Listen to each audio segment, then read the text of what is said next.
Get it together, man. All right, so we're going to do a do-over. Yeah. So welcome to Friday Live. I'm Marc. I'm Nicole. She's awesome. Oh. I'm moderately You know okay. what? I'm so happy. So I have been working on getting all of our videos on Amazon, directly on Amazon, since July of last year. Oh, right, yeah. Today, I finally got the word that all of them are posted. That is huge. It's crazy. I'm so happy. I'm so happy. And they look good. I mean, we don't look that good. I mean, the video quality looks good, is what she's saying. Well, yeah, and it's cool. I mean, people who have access to Amazon should be able to get that.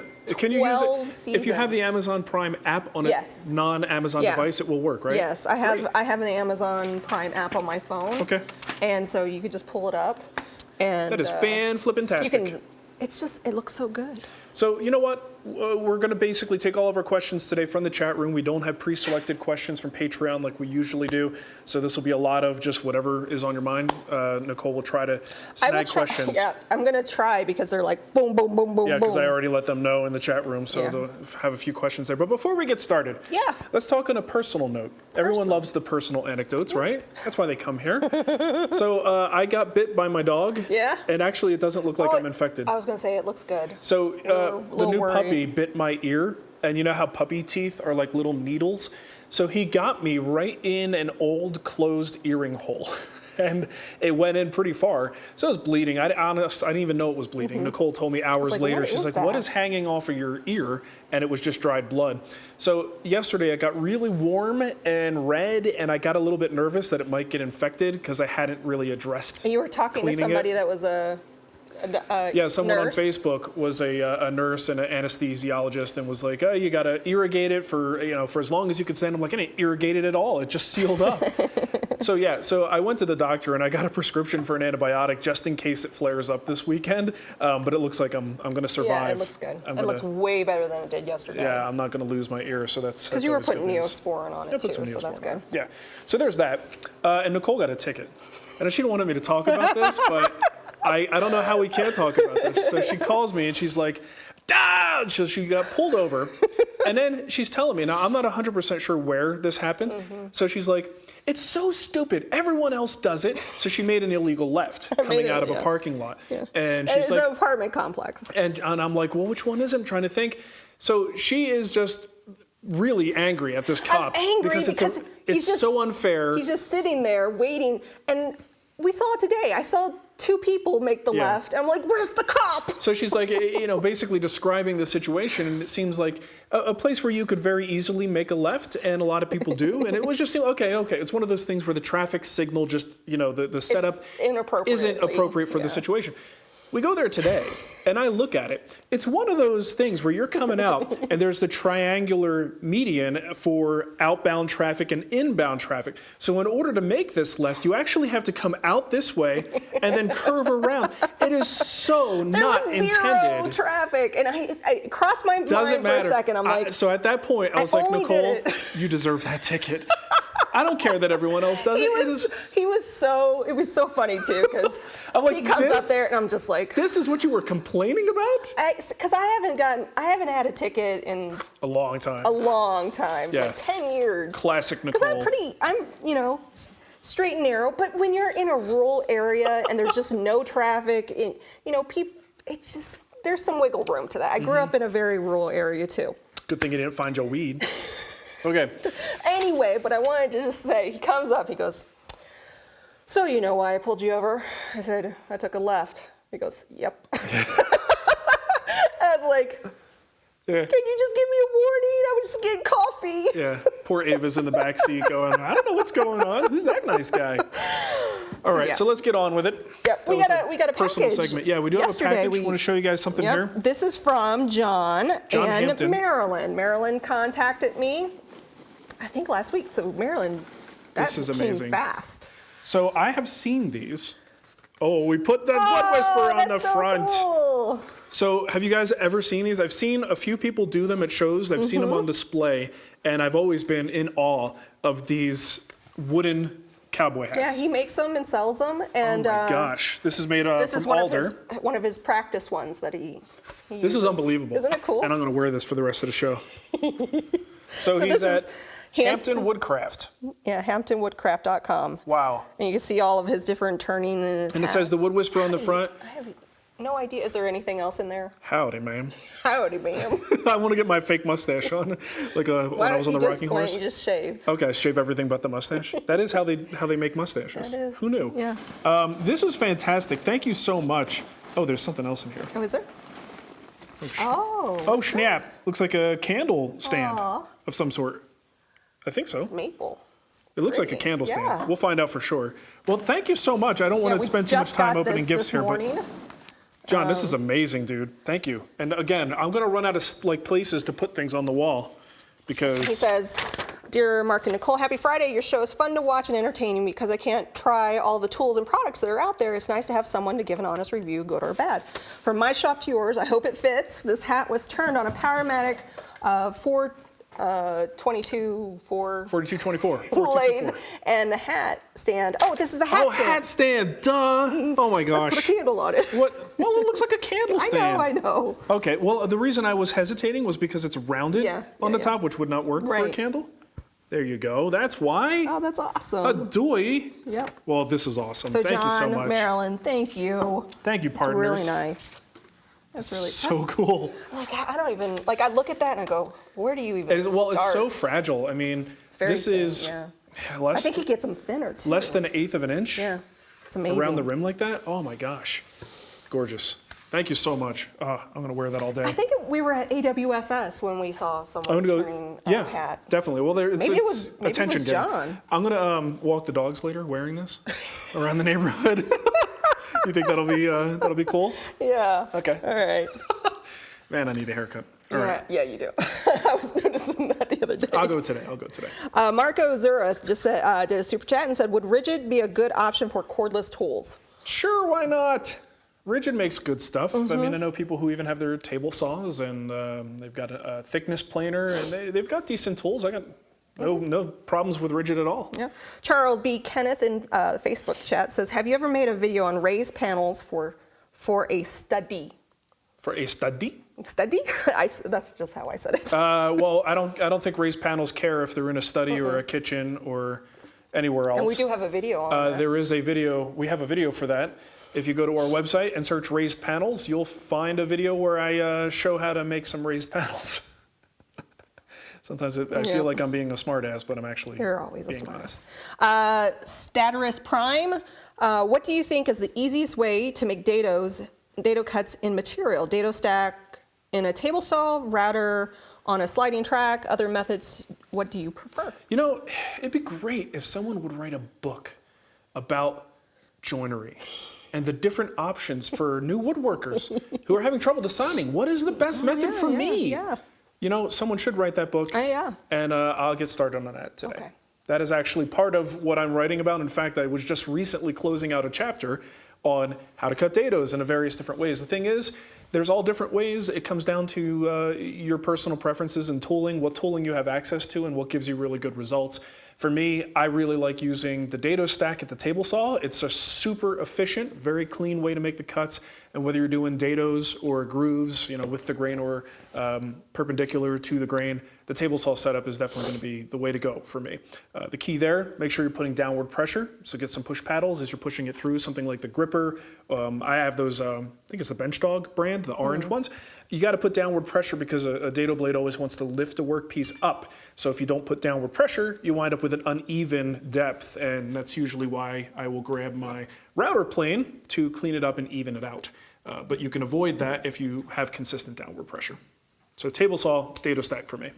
So just, you know, if you're asking questions about which bandsaw or which tool or, you know, Grizzly versus Powermatic, those aren't really the best questions for Marc because he doesn't have all of those tools, right? Yes. Well, and we have the same policy on Wood Talk. We have a reputation for not liking which tool should I buy questions, because unless I'm in the market for that tool at that particular time, I'm not paying attention to what's currently out. So a woodworking chat, you know, like a group on Facebook, Facebook chat rooms, group. whatever, those might be better places. Forum, I mean, even the forums. Yeah, you're more likely to find someone who just went through that decision making process. With me, I can only, you know, because again, look around my shop, I have very specific tools and that's all I've been using. So I can only pass on like third-party information at best. Oh, before we do another question, there is something I wanted to talk about at the beginning. So we'll put these in our Amazon list? Yeah. The Amazon.com/shop/thewoodwhisperer. Okay, so I put out a video a while ago about cleaning your respirator, and a lot of people, their eyes were opened to how nasty. disgusting the inside of a respirator can get. So I haven't cleaned mine since I did that video, which means it's due. But I was working prior to this. I haven't been doing much in the shop lately, but when I was doing the jewelry box, I didn't want to take the time to wash this thing out, let it dry, go through that whole process. So I was like, there really should be something I should be doing on a, pretty much daily basis to keep this thing in a cleaner condition. So is it these right here? I mean, there's so many varieties. There's I'll just pick the Amazon choice one. Oh, okay. Yeah. So I bought these Care Touch alcohol prep pads. Now, you don't need prep pads. You could probably just go get some isopropyl alcohol or something and cotton balls or, little, even a paper towel. But these are just convenient and they are sterile prep pads, which what I'm going to do is just take a quick swipe when I'm done around the inside of the lip and then inside the fold here. And that's going to extend the time between washings that I'm going to need to do. I probably will do this, I would say, at the end of the day, because I don't necessarily want that alcohol against my face. So if you do it right before you use it, you could wind up breaking out or drying out your skin. So at the end of the day, clean it up and then put it away and it's ready to go for the next day. These things are super cheap. So that's just my recommendation for the day. There you go. And I just added it to the Amazon store. Amazon.com/shop/thewoodwhisperer. Yep. Lots of good recommendations there. And I'm trying to put comments in as you kind of say why Hey, maybe we should do that like Amazon those. thing with these too. Yeah, that'd be good. We have one from Dave Statsky. Yeah.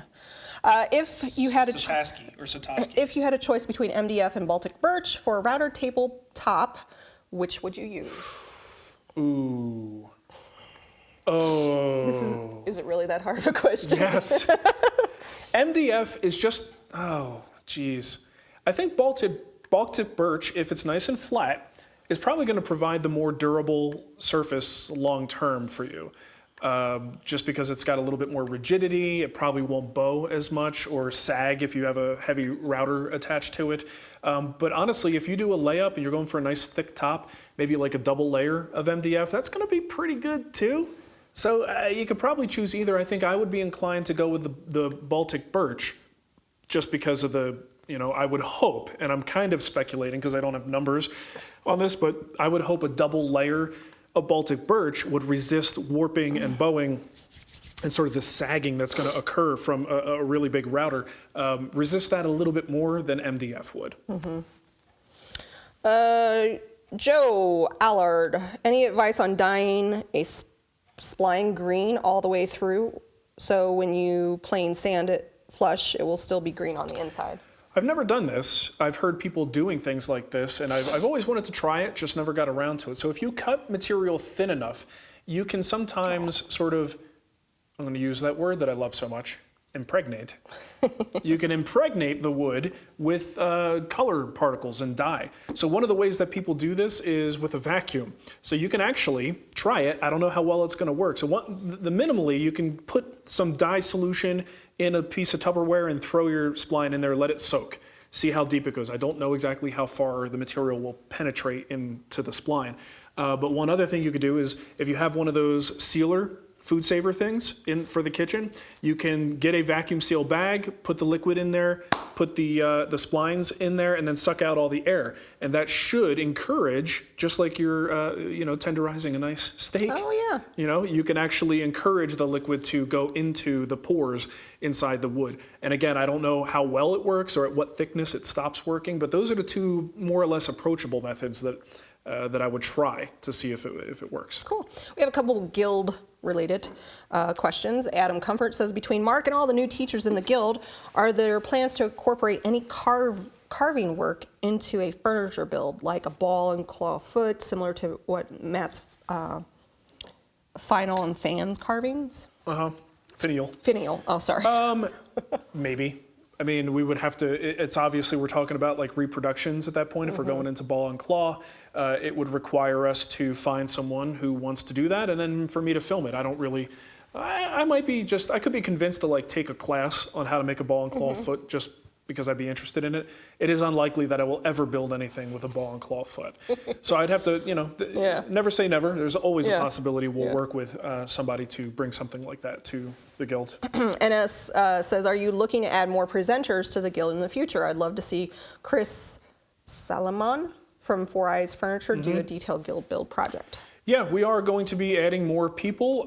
It becomes a little bit tricky. I have to be careful not to go too nuts, because ultimately all of these people need to be managed. The content they create, they don't need to be managed. The content that they create needs to be managed and marketed, and I don't want to dilute what the guild is. So if we do too much, it becomes a little bit of a problem. So we're good right now. We added 3 people this year. That's huge. In fact, you can go to the new instructor page, right? Yeah, we do have it at the woodwhispererguild.com/instructors. You can read about the new instructors. So we have everybody up there. So yeah, we will be adding people. I just don't know at what rate and how fast we'll be able to do that. Chris would be a slam dunk because he films himself, just like Johnny Brook. When they film themselves, same thing with Matt, it's much easier for me to manage that because I already have confidence that they're going to make a good product. With some other people who don't necessarily film often, I've got to go on location, and that's a whole different ball of wax. Yeah, we got to do some coordinating. Yeah. Worth the Effort brought up Mary May for carving. She has amazing classes. Yeah, she has classes. And that's one of the tricky things. There's a sweet spot where you can get people to do something like the guild. Mary May, I would have to talk to her. She may not be interested in doing something for the guild. She has classes online. So I can see the same thing from my perspective. Why would I spend time, let's say for Craftsy, as a good example, we were talking with them. Hypothetically, would it be better for me to spend time making a class for Craftsy or just making another guild build? So I can totally understand why someone who has their own thing going on may not want to do that. It's the people who like the idea of the paid content, but don't necessarily want the overhead and the hassle of putting it all together. Those are people who are better candidates for what we do in the guild. Lance, is it E-L-Y? Is it Eli, maybe? Eli? He said, would you add the Merle mortar multi-corner clamps to your Amazon store? Isn't it there already? I thought it was, but it's this one, right?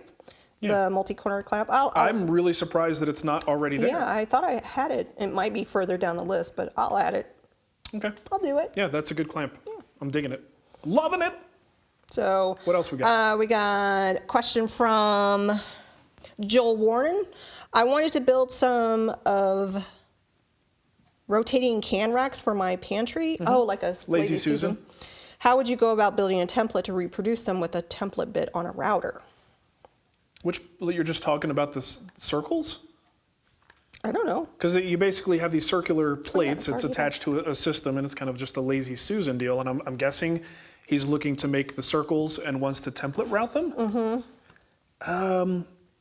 Well, I have a friend of mine had a CNC machine, and he made a bunch of circle templates out of very thin MDF. And those are a great place to start. So I would probably use those. The problem is you don't have those.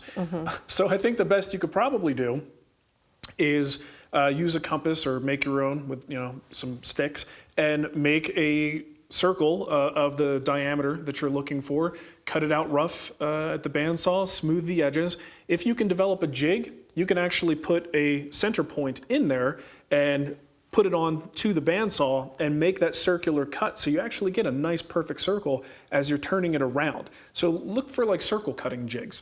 You could also use a router with a Trammel arm, and that'll give you a perfect circle. Once you have at least one ready to go, then you could just use the pattern bit with your router to reproduce the rest.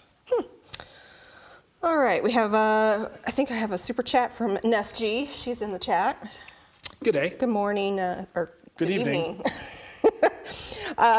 She says, good day, you awesome people. Treat yourself to a coffee and put the rest towards Nicole's fine, haha. I don't know what that means.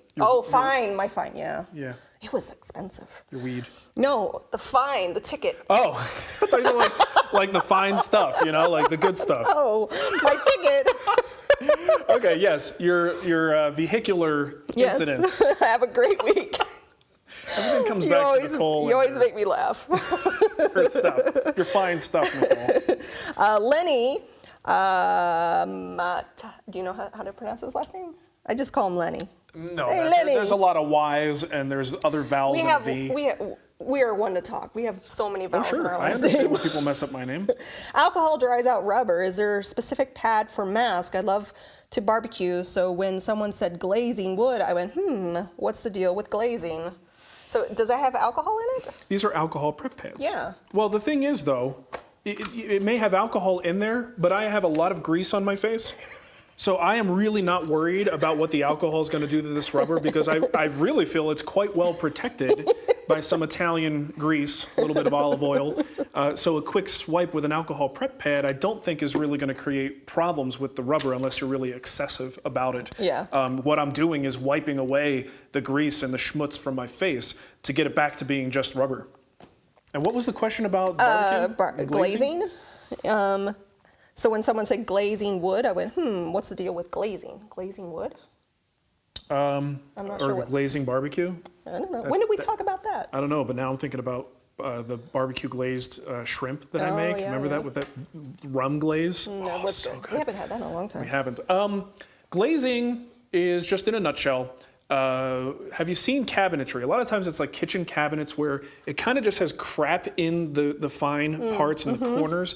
That's usually a glazing process. Typically, your glazing is like a pigment material that gets applied to the wood after it's been finished. It's got some sort of a sealer on it, and this way, when you put the glaze, think about spreading paint on a sealed surface. It just kind of pushes around, adds a little bit of color, but most of it just kind of goes, you sort of cover the whole thing, and then you wipe away most of it, and you just leave it in the places where you want it. It gives it a very antique-y sort of look, but you'll see all kinds of stuff. Like Jim next door, our neighbor, has cabinets where they're cherry cabinets. They've been glazed, but they've been glazed with sort of a white glaze. So that white glaze goes into the corners. Now that's not necessarily an antique look. I guess that's almost like it was painted one day and then it was worn and there's only paint left in the spots that it didn't wear. It's kind of just an interesting effect that some manufacturers are employing. But glaze is something that's added as one of the final steps to put color strategically into certain places. Your mom just texted me, you got a ticket. Now you're in trouble. Yes. Breaking the law. Nicole's breaking the law. So Adam had a follow-up question on the guild. Have you any thoughts on doing a design class? I know there's a design video to almost every project you do. Just curious on more detailed approach like what you did with the chair. Isn't the platform, the modern platform bed, kind of a lot of design? It depends. I think so. Yeah. That is one that's more design focused. At this point, we're only going to go per project and make sure that the design is covered in context. Because when you're talking about design generally, you really got to know what you're talking about. So your George Walker type person is the guy who's got an education and a background in design. I find it personally, as someone who still, 13, 14 years in the craft, I still consider myself a noob, especially when it comes to design work. I'm not really a good candidate to teach just good design practice. So again, I'd have to go to someone else who is that kind of person if I'm going to sell a design class. In the meantime, I think it's really helpful to have context-specific design conversations, right? So if you're interested in building this type of thing, here's why we made it this big, here's why the dimensions are this, that becomes really useful that you can kind of apply that to other projects as well. Anthony E. says to wipe down your mask, use baby wipes. This avoids drying out the rubber pads. But it doesn't really, does it clean? Well, a baby wipe, I guess it depends on what's in it. Yeah. The question is, it certainly could make it cleaner. Does it disinfect? I don't know, because a lot of times, like I was wearing this when I was sick. So wiping it at the end of the day, it would be nice to have something that actually gets rid of the germs. So we had somebody contact us and he reinfected himself with strep. Right, because he didn't clean his mask. Yeah. Yeah, that would suck. We also had a super chat from, I had it up, Paul Wilmore's World of Wood. Oh, okay. Remember that one time we were thinking about starting a business called World of Woodcraft? World of Woodcraft? Yes, I remember that, Nicole. We were really into World of Warcraft, and they had really cool like furniture Yeah, in the game. the art style Yeah. made for really interesting furniture. My idea was to basically Do some reproduction. like Like what a a lot of the prop. prop people do Yeah. with weapons and stuff. I was going to try to make furniture that looked exactly like you would see it, so it would look like the drawing. Yeah, in the inn and. Yeah, and it was going to be called World of Woodcraft, and we decided, We're like, we might get in trouble by Woodcraft. or World of Warcraft. Or World of Blizzard Warcraft. might not like it so much, but yeah, we bailed on that idea. So, but anyway, he said, have a coffee on me. Oh, thank thank you, you. Paul. Let's see. Someone in Facebook, and I didn't grab it in time, in Facebook's chat, like, unlike YouTube, I can scroll up and grab. And It's tough to keep up with. with Facebook, it's like, I get 4 and then it's gone. But he asked if he buys a guild project, is he a member for life or is there a monthly fee? There ain't no monthly fee. No monthly fee.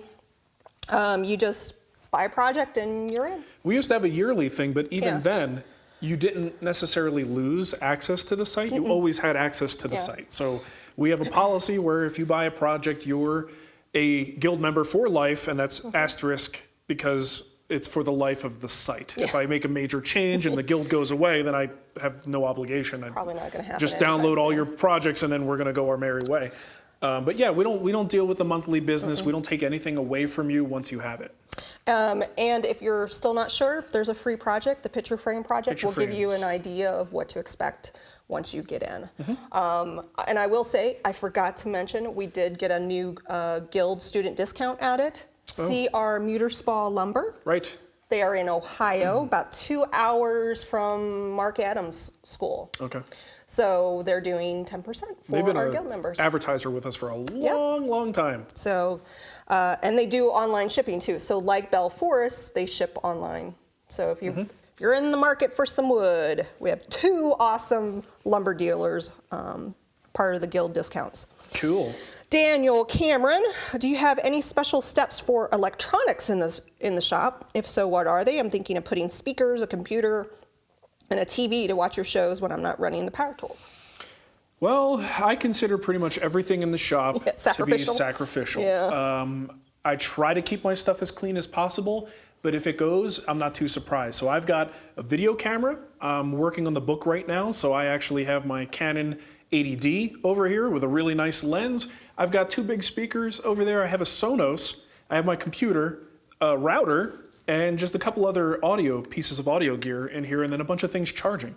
So I have a lot of electronics in here. Typically, the best I can do, maybe at the end of the day, every couple of days, I'll take a little compressed air and just give it a blast from several feet away to get most of the dust off of it. But, you know, if things go, they go. Now, that said, I find that stuff, I mean, I have pretty good dust collection, so I try not to let too much ambient dust sit around in the air. But my stuff kind of lasts a long time. I have never had a piece of gear just break on me. One exception was I had a Vizio TV in the old shop that for some reason just pooped out, but it was the HDMI connectors on the back that were just kind of not engaging anymore. I don't know that it was caused by dust. Could have been, but I don't know. It just seemed like a loose connector, and it was low-end Vizio TV. So, you know, I just, if this stuff only lasts me for 5 years, then so be it. You know, the electronics and dust don't get Do along. you use canned air to spray them sometimes? You can certainly use canned air. Compressed air from your compressor really is not the best choice, and a lot of 'Cause people. it's powerful. It's very powerful. That's why I said do it from a few feet away. But no, I don't have compressed air like the stuff we use in the office. I don't have that in the shop, but I do have a big old compressor. So, you know, I just get it done.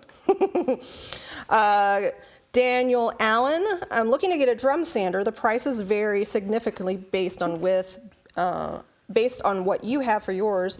What width did you think you could have gotten away with? I think a 1632 will do most people.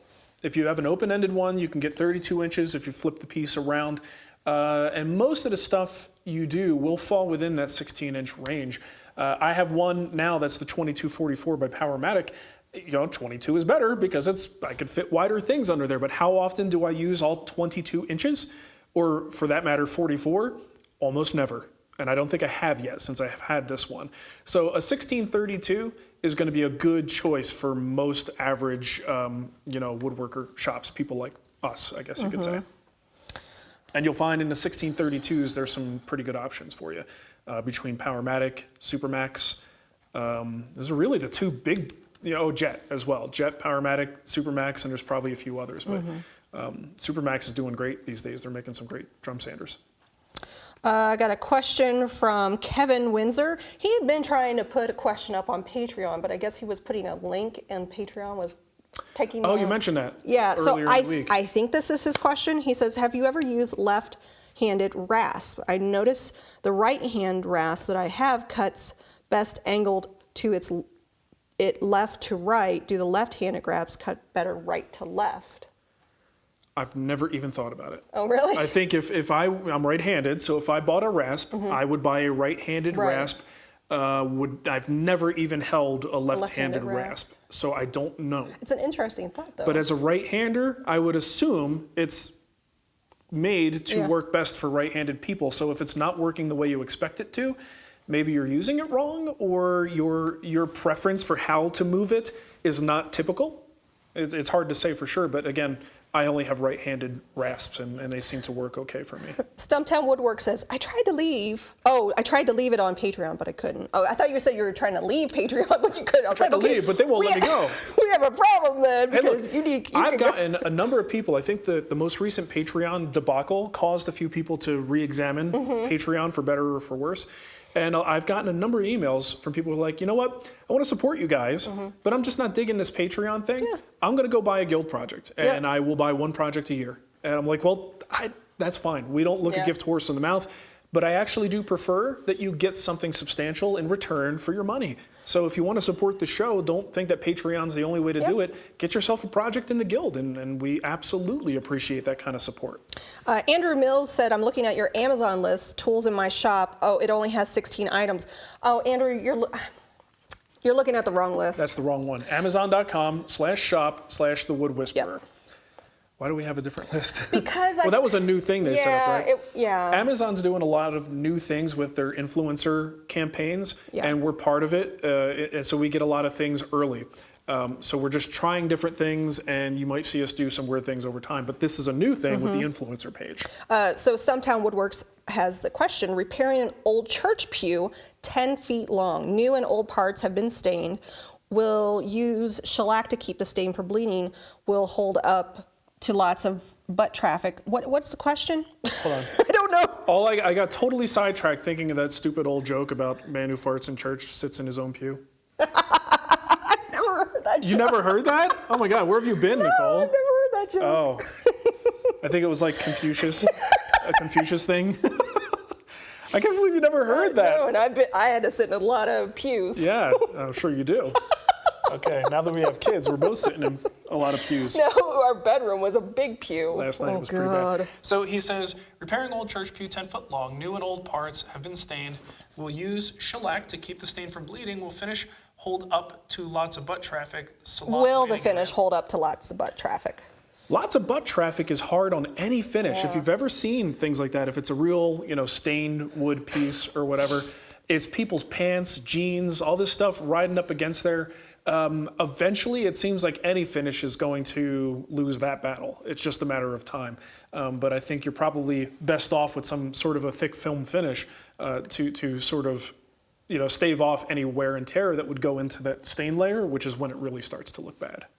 Andrew Ricecamp wanted to know if the affiliate link for Amazon works with the Canadian as well. If you go to thewoodwhisperer.com/support, on the left-hand side, we have various links for the various regional Amazon, UK and Canada. UK, Canada. Did we start the one in Japan? I think we did, but I don't know if it's there. Remember. But that's our affiliate link if you want to use that. I'm curious if I did Amazon.ca/shop/The Wood Whisperer. I don't know if they let us do that. Because it is different products, right? Well, they may have different vendors. Yeah, see, it's not. Yeah, that's just for the US version. Yeah, but yes, we do have that link. Go to the /support page and you'll find it. Yep. And they are working on a kind of one link to rule them all kind of thing. Oh. Yes. So Good Lord of the Rings reference, No, Nicole. right, thanks. Let's see. Ben Ackenberg, for everything you do for the community, not quitting, and for Nicole to pay for her ticket. Thanks, Ben. Nicole's ticket fund. I'm glad a lot of people are offsetting. They probably feel my pain. Your mistake, your silliness, your needless risk that you took making that illegal left. I know. I'm usually not that much of a risk taker, especially on the road. You're a wild child, Nicole. So Simon Geraldo, I just got a tree worth of pecan wood. Pecan. Do you say Pecan. Do you say pecan or pecan? Pecan. Pecan. That I need to mill myself. Should I flat saw it, quarter saw it, or does it matter? I'd like to make a table. Well, absolutely. I like quarter saw. Quarter saw is pretty. I prefer quarter saw if you can get it. Hold on. It really depends, though, because how you mill it, determines what kind of output you're going to get from that. If you go for quarter sawing, you may get a lot less. Yeah. So I am not the person to ask about sawing logs. Maybe shoot that over to my buddy Cremona. But I think saw what you want out of it. Quarter saw material and flat saw material are very different. But I think quarter sawn is my personal preference, especially for a tabletop, because the quarter sawn just generally is more stable. You may not get as much yield, though, so keep that in mind. Garrett Turner says, I'm setting up my shop in my garage. Don't have the money for a real dust collection system. Make sure you enter the giveaway. Yeah, a couple more days. Do you think a shop vac and the 2-inch PVC systems actually work, or should I just hook up my vac to each machine as I use it? I would hook up the vac to each machine. I don't know how well ducting is going to work in a shop vac system like that. I just don't know that it's moving enough air to sustain a whole lot of run length. So I haven't tried it. The suckage. There's not enough suckage. Maybe someone in the chat can give you better advice on this. My gut says that it isn't going to work very well. I would advise keeping the runs as short as possible. And it's a shop vac. It's easy to move. Connect it as needed. That's what I would do. That's what Nicole will do too. It is a Nicole-approved suggestion. Let's see. Let's wrap it up. Yeah, let's wrap it up. I think we're pretty close to. John wants to know where you're buying your lumber in Denver these days. Austin hardwoods so far. There's a couple different ones I wanted to check out. I just haven't had time. Yep. But Austin hardwoods so far is where I've been going. Yep. All righty. Okay, we're good? I think we're good. There you go. Can you thank everybody from Patreon? Hello, Bob. Jim Bob from Delaware. Jim Bob. All right, hold on. It's going to take me a second. And Jenny from Hawaii. I would love to come visit. I love Hawaii. Okay, ready? I'm ready.